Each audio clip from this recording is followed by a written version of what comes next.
ಪಡಿಸುವ ನಿಟ್ಟಿನಲ್ಲಿ ಈ ಸಮಗ್ರ ಶಿಕ್ಷಣವನ್ನ ಜಾರಿಗೆ ತಂದಿದೆ. ಅಂದ್ರೆ ಸಮಗ್ರ ಶಿಕ್ಷಣ ಯೋಜನೆ ಅಂದ್ರೆ ನಿಮ್ಗೆ ಕೊಟ್ಟಿರುವಂತಹ ಯೂನಿಫಾರ್ಮ್ ಶೂಸ್ ಇರ್ಬೋದು, ಪಠ್ಯಪುಸ್ತಕ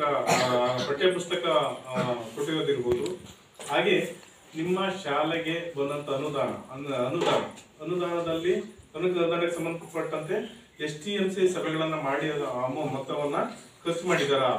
ಹಾಗೆ STMC ಸಭೆಗಳನ್ನ ತಿಂಗಳಿಗೆ ಎಷ್ಟು ಬಾರಿ ಮಾಡ್ತಾರೆ, ಮತ್ತೆ DEO BRC ಅವರು ನಿಮ್ ಶಾಲೆಗೆ ವಿಸಿಟ್ ಕೊಡ್ತಾರ ಇಲ್ವಾ ಅನ್ನೋದ್ರ ಬಗ್ಗೆ ಇರ್ಬೋದು.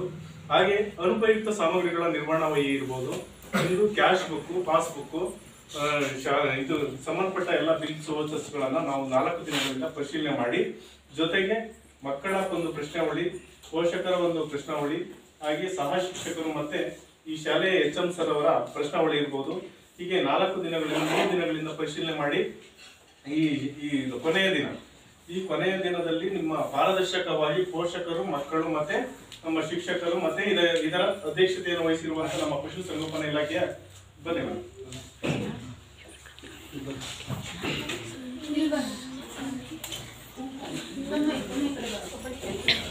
ಪಶುಸಂಗೋಪನಾ ಇಲಾಖೆಯ ಅಧ್ಯಕ್ಷತೆಯನ್ನು ವಹಿಸಿರುವಂತಹ ನಮ್ಮ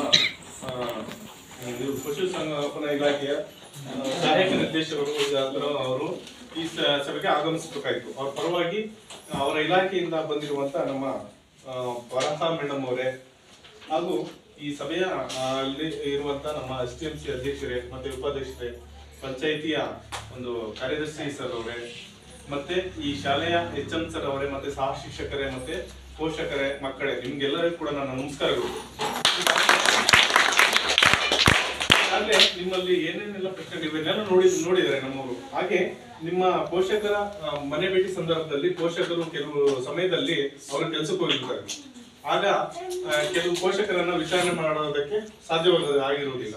ಅದು ಏನಪ್ಪ ಪ್ರಶ್ನೆಗಳನ್ನು ಕೇಳಿದರೆ ಸರ್ಕಾರದಿಂದ ಅಂದ್ರೆ, ಶೈಕ್ಷಣಿಕ ಅವಧಿಯಲ್ಲಿ ನಿಮ್ಮ ಮಗು ಪಠ್ಯಪುಸ್ತಕವನ್ನ ಸ್ವೀಕರಿಸಿದೆಯಾ ಅಂದ್ರೆ ಬುಕ್ಸ್ ಎಲ್ಲ ಕೊಟ್ಟಿದ್ದಾರೆ ಇದರಲ್ಲಿ. ಶೈಕ್ಷಣಿಕ ಅವಧಿಯ ಪ್ರಾರಂಭದಲ್ಲಿ ನಿಮ್ಮ ಮಗು ಸಮವಸ್ತ್ರ ಏನು ಯೂನಿಫಾರ್ಮ್ ಶೂಸ್ ಇರ್ಬೋದು ಅದು ಪಡ್ಕೊಂಡಿದ್ಯಾ ಇರ್ಬೋದು. ನಿಮ್ಮ ಮಗು ವಿದ್ಯಾರ್ಥಿ ವೇತನ ಅಂದ್ರೆ ಸ್ಕಾಲರ್ಶಿಪ್ ಅಂತ ಏನು ಸರ್ಕಾರದಿಂದ ಕೊಡ್ತಾರೆ ಪಡ್ಕೊಂಡಿದ್ಯಾ ಸ್ಕಾಲರ್ಶಿಪ್. ಅವರು ಸರ್ ಮಾತಾಡುವಾಗ ಸ್ಕಾಲರ್ಶಿಪ್ ಬಗ್ಗೆ ಒಂದ್ಸಲ ಮಾತಾಡಿದ್ದೆ.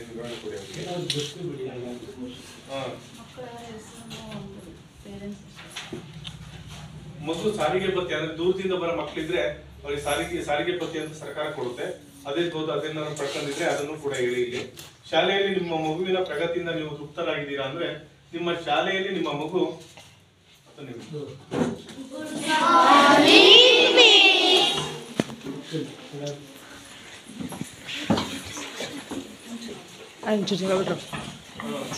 ಶಾಲೆಯಲ್ಲಿ ನಿಮ್ಮ ಮಗು ನೋಡಿ